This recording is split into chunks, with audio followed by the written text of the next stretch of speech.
Welcome to Versefest 2020. Bienvenue à Versefest 2020. My name is Hubert Lucier and I have the honor to chair Verse Ottawa's board. Je suis le président du conseil d'administration de Verse Ottawa. This year marks our 10th festival.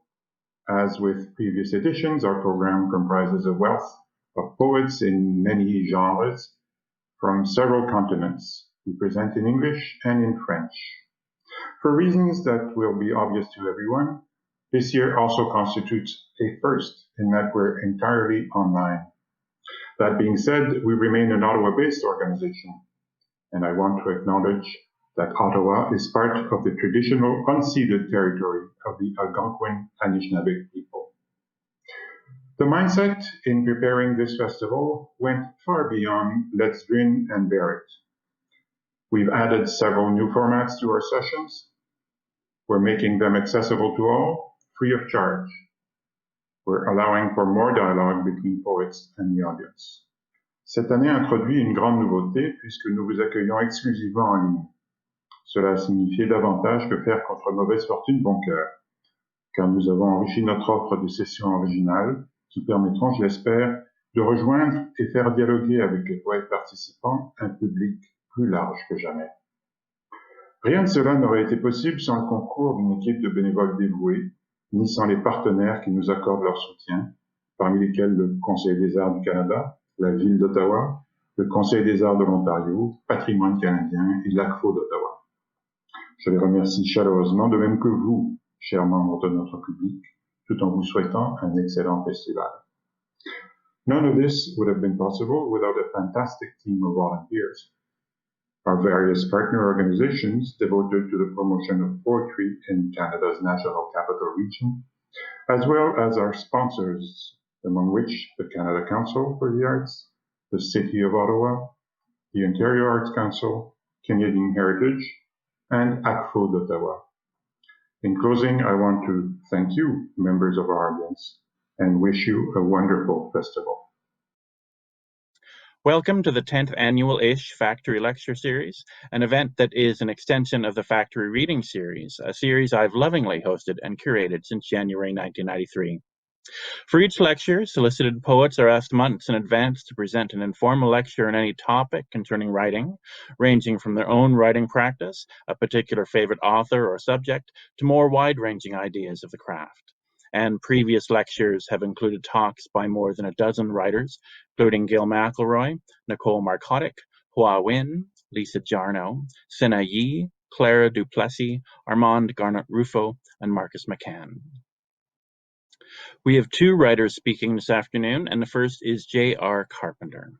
J.R. Carpenter is an artist, writer, and researcher working across performance, print, and digital media. Her web-based work, The Gathering Cloud, won the New Media Writing Prize in 2016.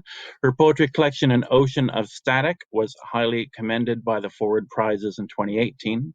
Her latest collection is This is a Picture of Wind from Long Barrow Press this year, and is based on a web app of the same name.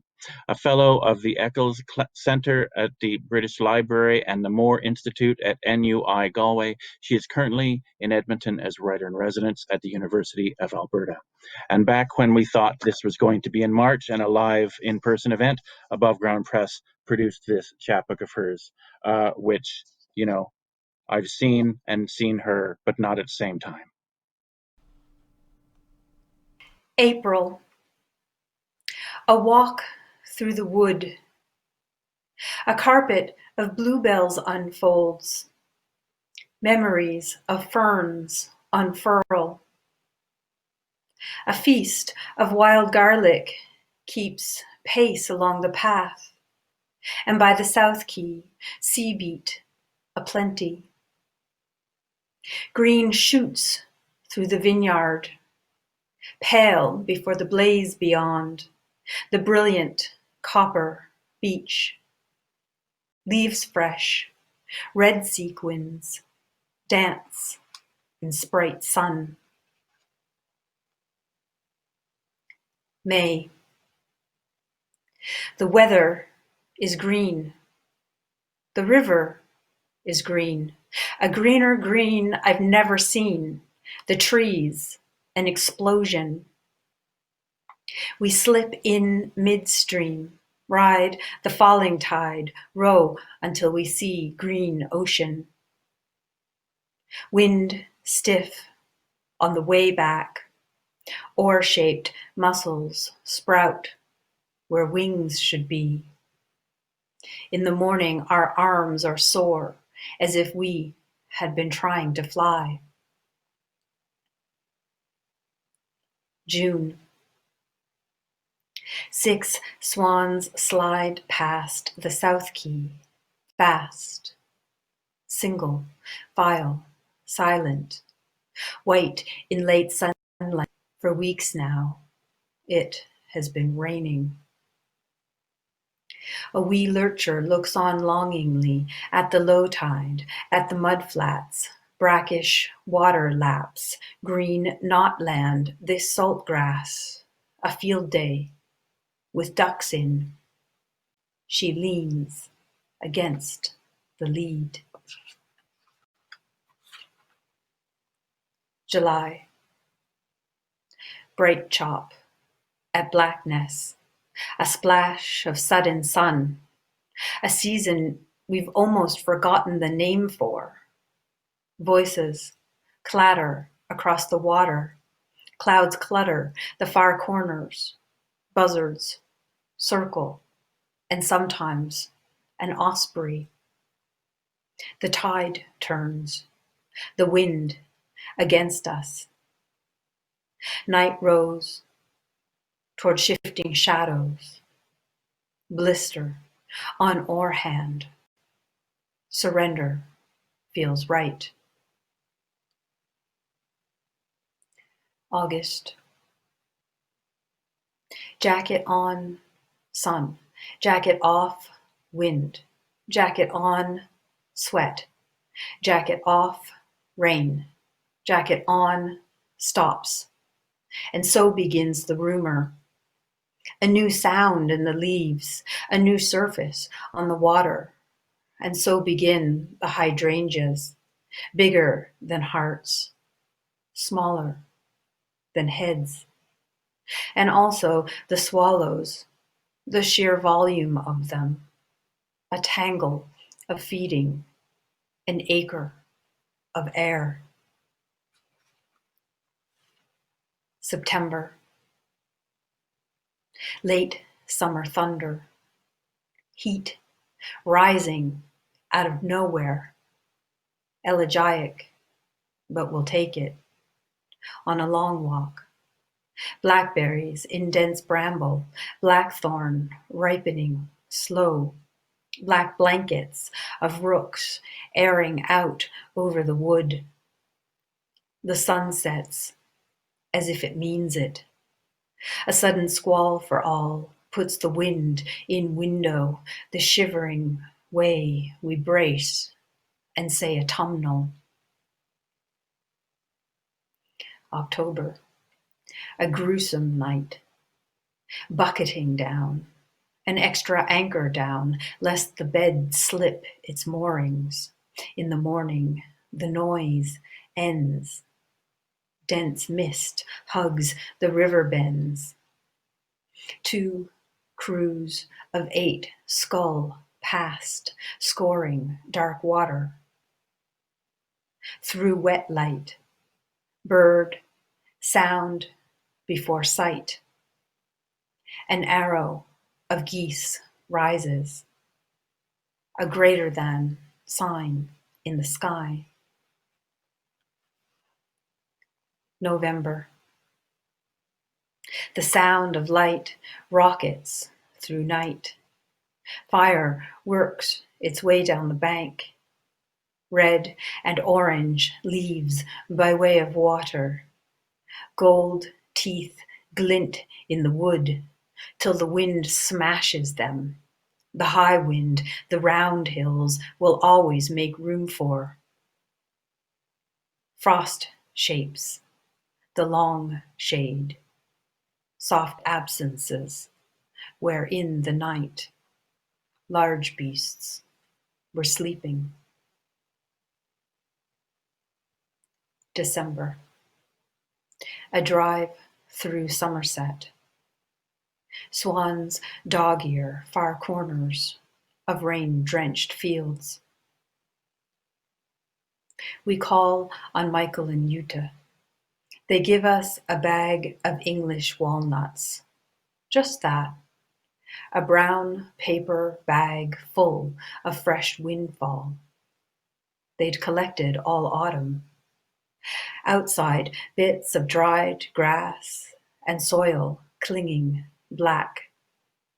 Inside, the wetness of the white nut. Startling. Here's a trick. Place the seam of a walnut on a table under the middle joint of the first finger of your right hand. With your left hand, make a fist. Bring it down, not too hard. The shell cracks with a pleasing thwack. The smaller-handed among us delight. January. The river Parrot bursts its banks. Michael and Yuta's house floods. For the first time in ever, we see it in the paper. A picture of the most cheerful man we know, his face, a shattered shell. He stands in hip waders in the kitchen. At the high water mark on the wall behind him, he will not look. February. It's still raining. It has always rained. We are silt dwellers, tide chasers, puddles, floods, mud. The river runs brown, topsoil down and out to the sea. From a fir erupts a murmur of starlings. By fir, I also mean fur, a pelt of needles, hackles, raised. Storm force 10 at the river mouth. The scale only goes up to 12. After that, the sky breaks. The fir comes down and takes 2 eucalyptus with it. March. This morning, a forester shimmies up the copper beach. All day, a chainsaw, trimming branches, weather weakened, opening huge holes in the blue. This is a picture of wind. Thank you.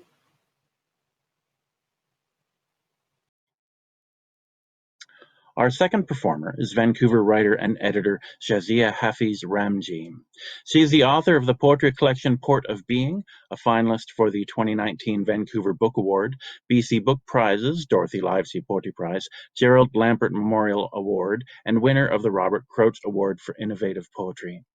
She was named a writer to watch by the CBC, and her poetry and prose have been nominated for the 2020 Pushcart Prizes. She is at work on what she calls an auto-fictional novel.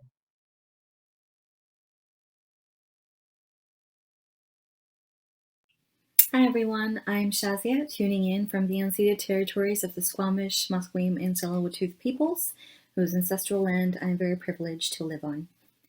Thank you all so much for being here, and before I begin my talk for the venerated Factory Lecture Series for Versefest, I want to thank Monty Reed and the Versefest staff for all the work that they've done in transitioning the festival online and for taking care of their authors during that time. Thank you very much. I want to talk today a little bit about ordinariness and about inventorying and the act of making lists and of collecting. And I want to talk about how radical that can be. I think I'd like to call this talk the decolonizing poetics of ordinariness. When my first book, Port of Being, came out, I hadn't recognized how much of the writing had transformed me. The poems began very simply, despite the book's occupations with surveillance, geopolitics, and technologically mediated experiences in life. I'd been doing what I'd been doing since I was little. I'd been making lists, listening to the city, collecting the ways that it played on and in my body.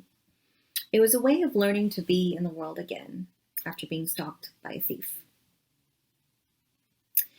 I think about how radical that is for something as simple as list making to allow me to bring myself back into relation and to exist in the world again with multiplicity. So I want to ask this question. What exactly is it about inventorying that is so transformative? I want to turn to The Blue Clerk by Dion Brand. In a conversation with Saidiya Hartman, Brand said, "What would it be like to write a book that is a collection of everything that's left out?" And so The Blue Clerk holds the shape of this conversation between what's written and what's withheld, between the author and the clerk, who is the inventorist. Brand says that the appearance of the clerk gave her an interesting freedom to collect, and that this collecting countered imperialist narratives. So in that sense, the clerk defies completion. She simply gathers and collects endlessly. Brand said that because of this, she had the freedom of breaking out of the sequential and touching on any subject that she needed to, including the work of the author herself, that the author herself had left out. And now in my words and not Brand's, I think the figure of the clerk can be really helpful for us right now, and that the clerk is decolonizing. Because she includes what's been left out, what the author herself had left out, she is able to bypass self-censorship through her inventory. When we think about self-censorship, we think about the way that colonial and imperialist forces have structured subjectivity, life, and narratives. Self-censorship is proof of the afterlives of colonization and imperialism. Double consciousness is one such form of self-censorship.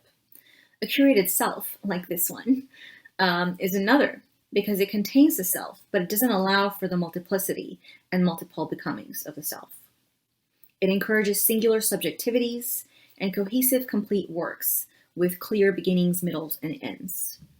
It also encourages the violence of verbs. I want to turn to verse 11 from The Blue Clerk now, where Brand talks about language without verbs.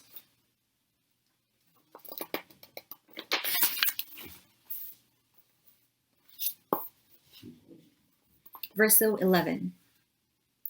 Because the author, she's a fiction in a certain reality, a specter in a certain dream, a haunt in a certain nightmare, since what I might be is uncontainable. The clerk, of course, understands this uncontainability. It is actually an extension of simplicity. I'm so simple an idea, the clerk says, it is very complicated. We are working with something that has already been concluded. It is not necessary to experience this body within the context of what is necessary in order to know it. It is conceived of before it appears or is investigated. I can never make such a mistake when I go through the blind shipment, the clerk says. That would be fatal.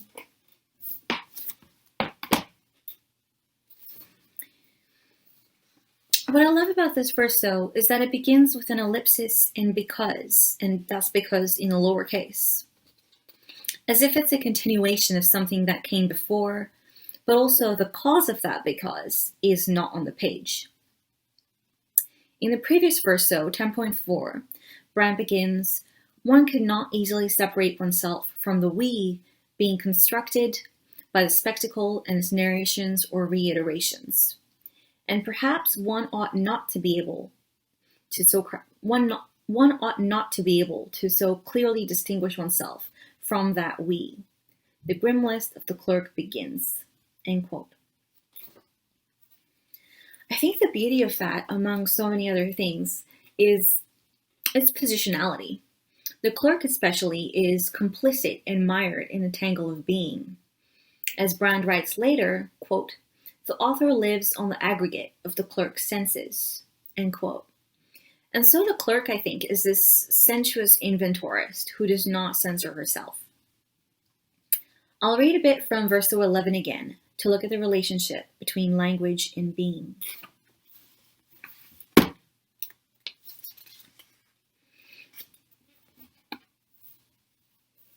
The clerk of the versos scurries through the bales on the wharf. She sweeps the gnats, disturbed from their indolence, aside. The wires come awake from the neighboring bales. The one she's looking for came with no wires. She manages with great care to lift a page without rearranging its contents. The clerk's face must remain indelible for this task. This page is without verbs. It is a page she intends to give to the author as a kind of balm.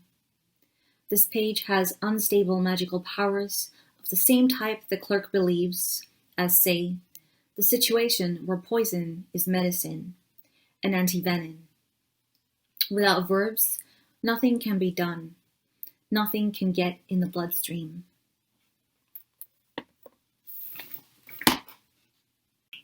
What's striking to me about that passage is that it's the very construction of language where decolonizing happens. Quote, this page is without verbs.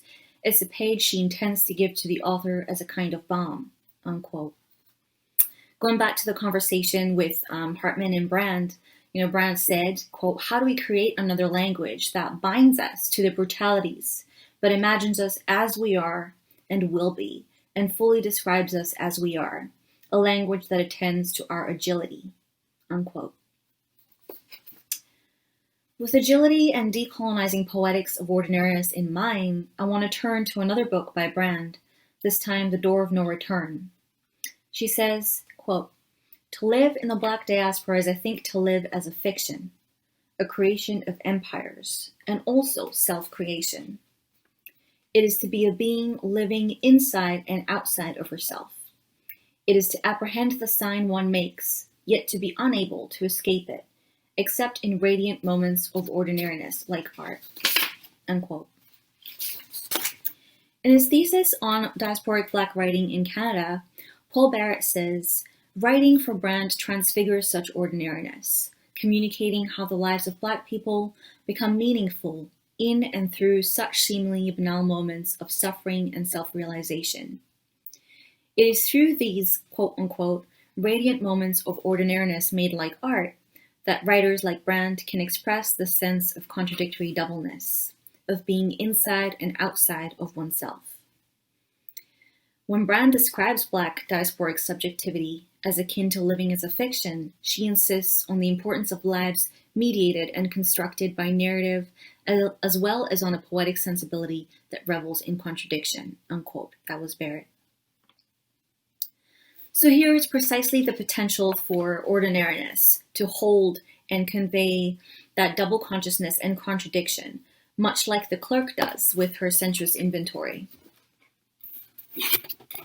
Sorry, the light is kind of shining this blue strip on the camera, but I guess we'll have to work with it.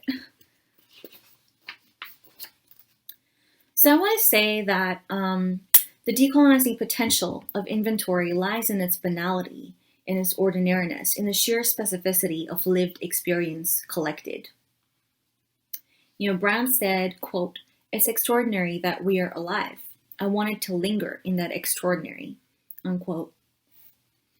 I want to venture that inventory, then, is the work of a life lived not attentively, but acknowledged as life itself, as something worthy of having, of being represented, which is precisely what the colonial and imperial projects strive to undo. It's to make us think that our lives are not worthy enough and deserving enough to be represented. As a poet who's working on a novel about a poet, and a novel that is both autofictional and historical, I constantly struggle with this idea that it's narcissistic to want to write about yourself. But through the Blue Clerk and through my own experiences as a clerk and as a flaneuse who makes lists and collects, I want to say that it's the very fact of our presence in the world, that ordinariness, its banality, and its necessity, and the necessity of our ways of being and seeing the world, which are going to counter these imperialist narratives. and which do already counter them. I want to close with a quote from a short story called Prelude to an Autobiography, a Fragment, by the British Indian writer Amit Chaudhry. It speaks very much to the decolonizing force of the banal, the trivial, and the ordinary, and the intersection of this ordinariness in autofictional representation, especially in poetry and in fiction and in autobiography across the genres. Okay, quote. English literature was studying other people's lives, authors, and characters. Where our hearts beat, that was secret, or disappointing, or satisfying, or trivial. Too trivial for it to become words or a story. Really, our lives were glamorous and happy, but too trivial. And it is there that I must begin.